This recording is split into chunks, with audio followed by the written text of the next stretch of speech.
Let's dive right into this explainer and uncover exactly how modern devices are constantly reporting our exact physical position and our digital identity.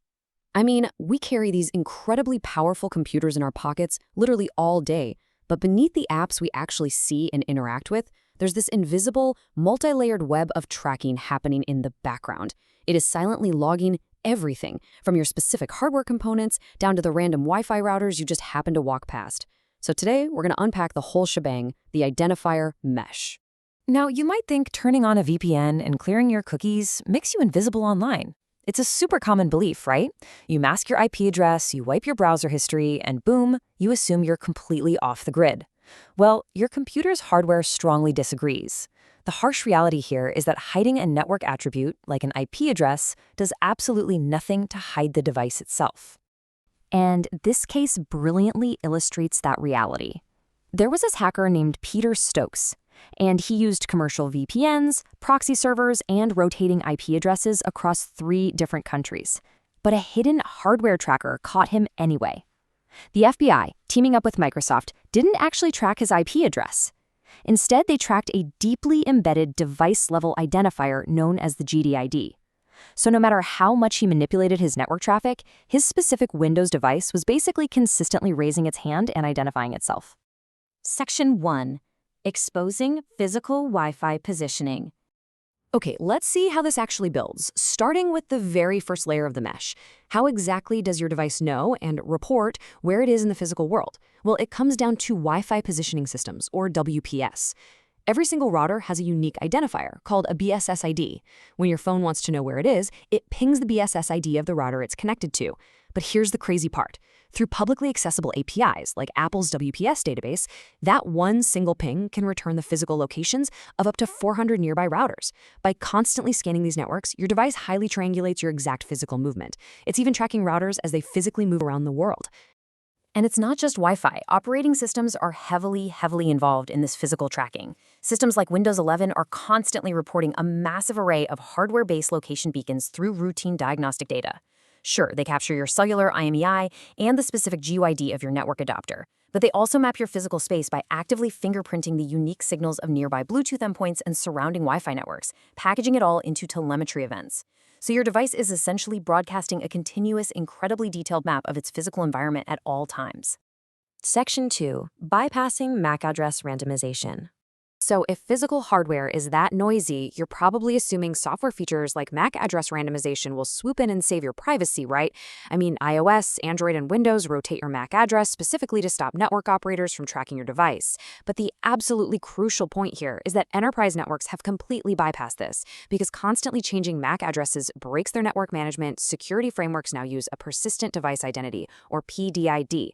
This is a permanent 128-bit guide assigned to your device the very first time it authenticates.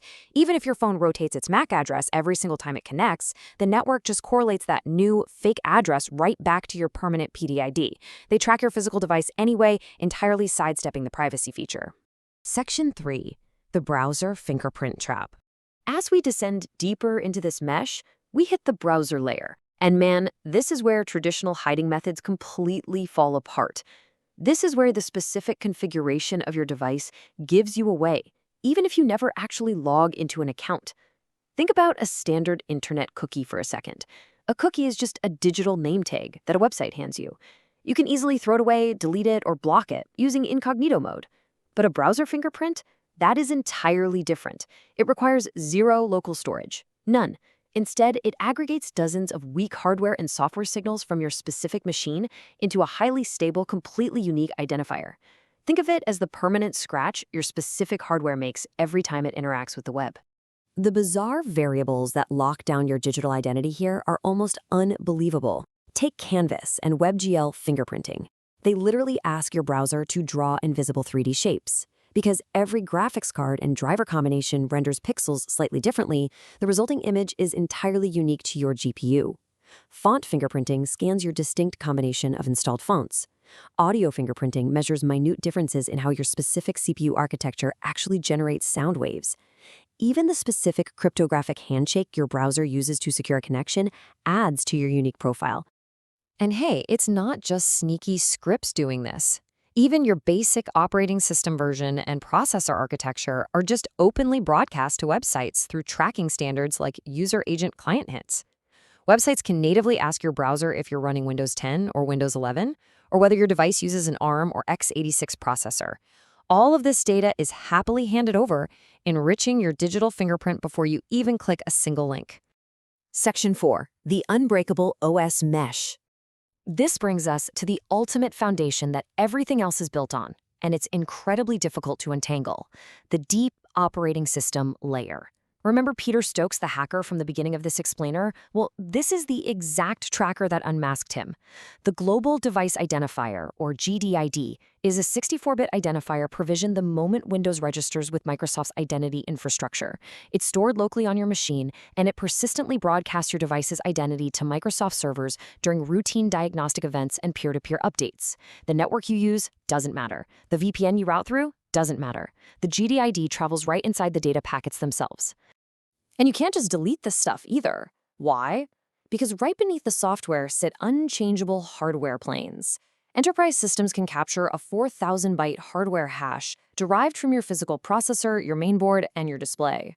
Furthermore, there are cryptographic device certificates securely sealed inside your computer's Trusted Platform Module, or TPM. And below even that, you have the TPM endorsement key, a cryptographic key physically burned into your computer's silicon at the factory. These are permanent fixtures of your physical device. Now, what's truly fascinating here is how the system defends itself against being erased. So many people think a clean OS reinstall grants them a fresh, anonymous identity. Actually, scratch that. It's a total illusion. Yes, wiping the system creates a brand new GID. Awesome, right? But the exact moment you connect to the internet to activate the OS or sign back into your user account, the system triggers the re-anchoring trap. It sees your new software ID, co-observes it with your permanent hardware fingerprint and your existing account, and permanently links your shiny new ID right back to your historical device cluster. You haven't escaped the mesh, you've literally just given it a new label. Section 5. Minimizing your digital footprint. Given this massive interlocking web of tracking, from Wi-Fi positioning down to silicon-burned keys, what can we actually take away from this explainer to protect our privacy while staying secure? While these meshes are definitely vital for stopping fraud and securing enterprise networks, you aren't entirely powerless here. You can limit your physical footprint by appending _nomap and _optout to your home Wi-Fi network name. That tells companies like Apple and Microsoft to drop your router from their tracking databases. To fight browser fingerprinting, use privacy-focused browsers like Tor or Brave, which have built-in countermeasures. You should also avoid using highly unique custom fonts or obscure browser extensions, because those just make you stand out more in a crowd. Finally, if your router manufacturer supports it, enabling BSID randomization will stop your physical hardware from acting as a permanent location beacon. So here's the final provocative question we really have to ask ourselves as we wrap up this explainer. With hardware and software so deeply intertwined, and with our physical locations constantly triangulated by the very Bluetooth and Wi-Fi signals our devices naturally emit, is total invisibility online forever a thing of the past? It certainly seems that in the era of the identifier mesh, the idea of being just an anonymous IP address is officially obsolete. Thank you for joining me, and keep questioning the technology you rely on every single day.